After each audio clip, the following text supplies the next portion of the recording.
At the Ontario PC Convention, it's not just all about the party. In fact, my next guest, Jamie Ellerton, wants to expand the talk about politics, of centre-right politics, not conservative politics, in Ontario beyond the party. He joins me now. You founded a group called Blue Skies Ontario. That's right. Fill me in on what you're all about. So Blue Skies Ontario is the idea incubator for Ontario centre-right. After the last provincial election loss... The disaster? The disaster. Leif Malling came up to me, who I now co-founded the organization with, and said, we don't just need a new leader. There's something bigger at play here that we have an honest conversation of putting everything on the table. We need blue sky thinking. So it started as a one-off event with the Blue Skies Initiative Toronto Ideas Incubator, has since grown a following of people looking to actually, how do we grow the centre-right in Ontario? The Ontario PC party is probably going to be there. It may even form the next government. But we need to do more to build a culture of ideas and politics and actual movement on the centre-right side of the political spectrum to support the party and support the movement so that we win the battle of ideas, so we do see more in government, whether that's under Premier Brown or other leaders. So we've seen that happen at the federal level to some degree, smattering of think tanks and the like, and we know that's big in Washington with American politics. Is that essentially what you're trying to do? Yeah, I think there's a real vacuum in the marketplace for ideas for attention to provincial issues from a centre-right perspective. And if we look at the word conservative, like I'm a proud member of the Conservative Party of Canada, and I was proud of serving in the Harper government as a political staffer. And I am a small C conservative. But if I look at it from a cultural standpoint in urban centres in downtown Toronto, there are no shortage of people who are pro-share economy and the disruption of the free market in that regard.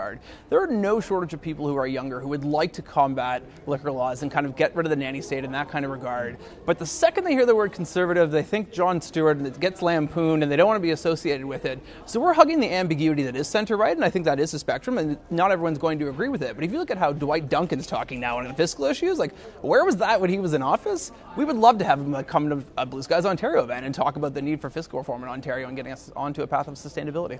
Yeah, I've seen more than a couple of Liberals end up sounding much more conservative when they leave office and they're not with their party anymore, right?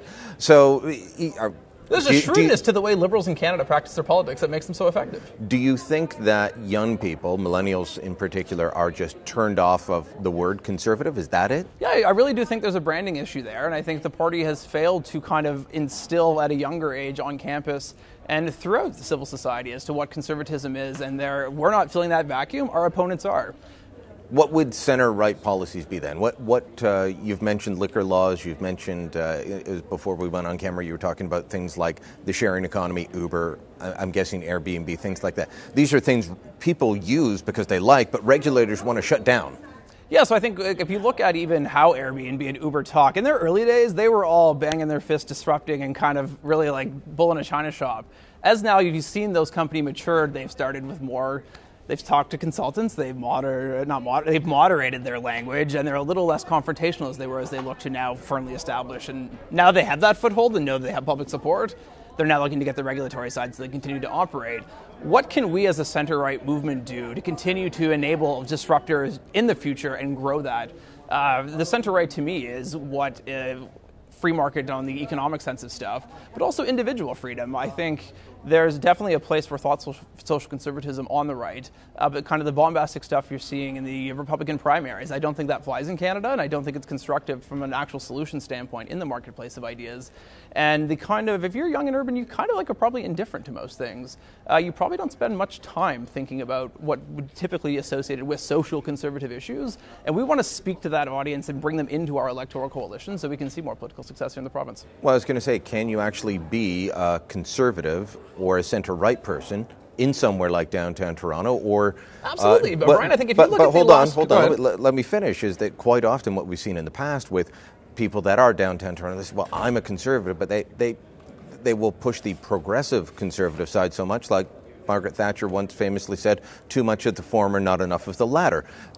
How do you stay within the centre-right, appeal to people that are living that young urban lifestyle, without watering it down so much that it's just Liberals in blue ties? So I think this is where leadership actually matters, and you actually have to be talking with these people and not be the party of rural old white Ontario. If you look at the Toronto municipal election, 70% of Torontonians voted for a centre-right candidate between Don Tory and Doug Ford. We don't come anywhere near close to breaching 40 if we look at the federal or provincial elections and across the city. So that to me tells you there's a huge gap of leadership and someone to actually do the math as to how we bring more people into the fold and engage that conversation, as opposed to just writing everyone off as like, oh, they're downtown Toronto, they're Champagne Socialist, let the Pinkos be pink, we're going to be True Brew, and have our litmus purity test out in the burbs. I've never seen such love for a politician as when I was at Ford headquarters on municipal election night. Rob and Doug were both there, and you had the most diverse crowd of ages, of ethnicities, of everything, and I've never met a politician that wouldn't love to have that type of devotion directed their way.